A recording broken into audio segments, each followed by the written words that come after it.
People are often curious about the origins of the framework that we use in Worldview Intelligence. That framework is based upon the work of the Worldviews group that exists or was created by Leo Apostel at the University of Brussels in Brussels, Belgium. Apostel is a Belgian philosopher who passed away in 1995, but had done a lot of work looking at the philosophy of science and had become concerned that there was fragmentation in communication across the sciences. And he wanted to find a way to create a framework for people to communicate across the various scientific fields that would bridge that fragmentation that was taking place.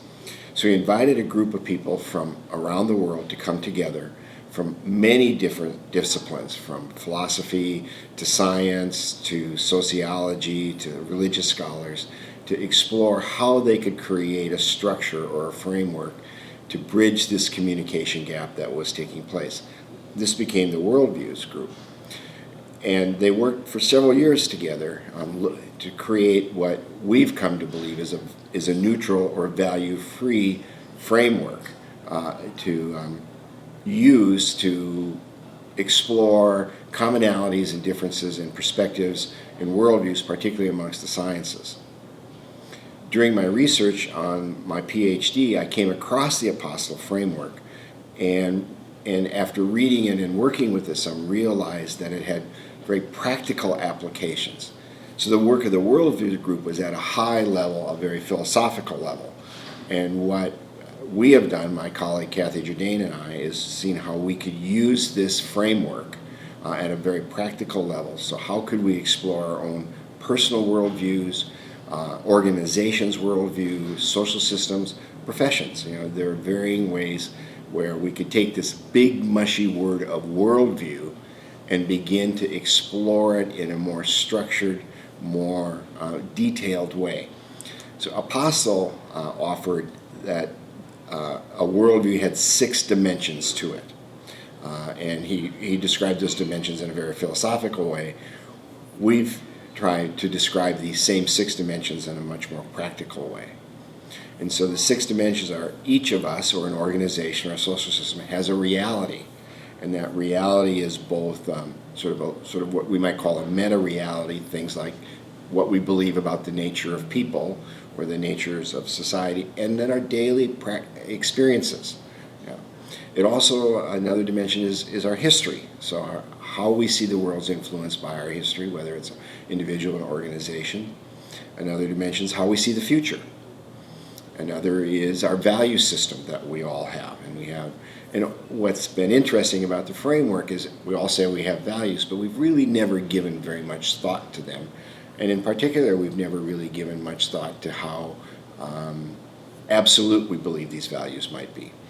And so this exploration generates considerable discussion. And it's very interesting to see the discussions, particularly around organizational values. And then we all have practices, the way we go about living our lives, and the way we go about bringing those values alive in the world, the values that we hold. And then finally, the 6th dimension was how do we know what we know, in essence? So what do we believe are reliable sources of knowledge?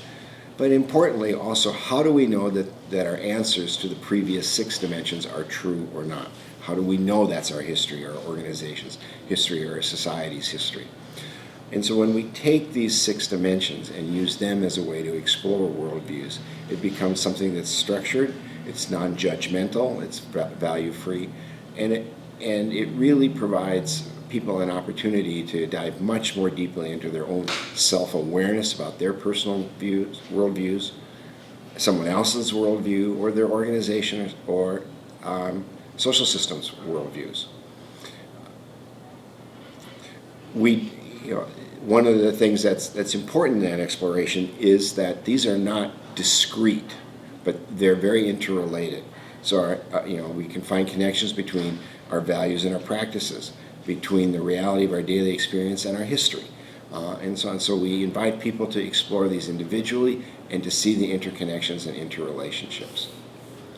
Maybe one last little thing about the framework that has been really fascinating to work with is when we look at organizations. Because An organization's worldview is often not found in their mission statement or their vision statement. Those are wonderful reflections on how an organization may see itself, but in the daily life of an organization and how its employees interact with each other and how an organization interacts with customers or clients or the society in general, that's very much influenced by the worldview, and that's often not written, but everybody knows it, and it influences everybody's actions. And that's been, for many of the participants in our workshops, really quite a fascinating exploration for them and general awareness about their organizations.